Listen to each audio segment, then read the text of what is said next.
said, I'm Stephanie Morgan. I'm Director of Learning Solutions at Bray, Leino Learning, and I have been instrumental in securing many budgets throughout my career. And in many ways, there are some common things about business cases. And in many ways, each time you apply for a budget, you almost have to start from scratch again, don't you? So what am I going to cover? Well, it's pretty straightforward, really. I think, first of all, we need to do a bit of homework before we even start. Whilst this is an obvious question, what do you want the budget for? I think sometimes people come at that, maybe not, superficial might be a bit of an exaggeration, but I don't think they think as deeply as they could about what the budget's for.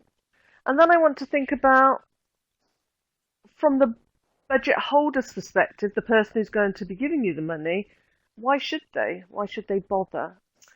And whilst on the face of it, people usually know how much they want, I just want to ask you, do you really know how much you want? Are you sure? And then, of course, you need to pull it all together in order to submit your business case. And I'll just give you some ideas about how you might want to do that.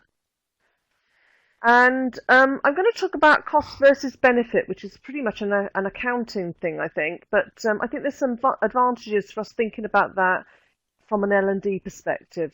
But one of the tips that I always ask people to do is to actually go back and look at what has worked in the past.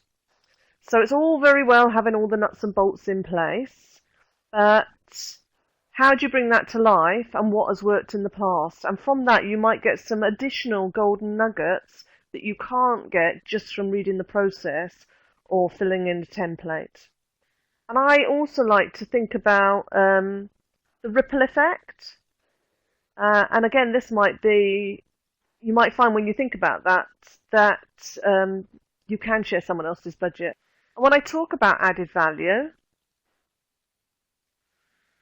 I think that this is something really, really important to think through.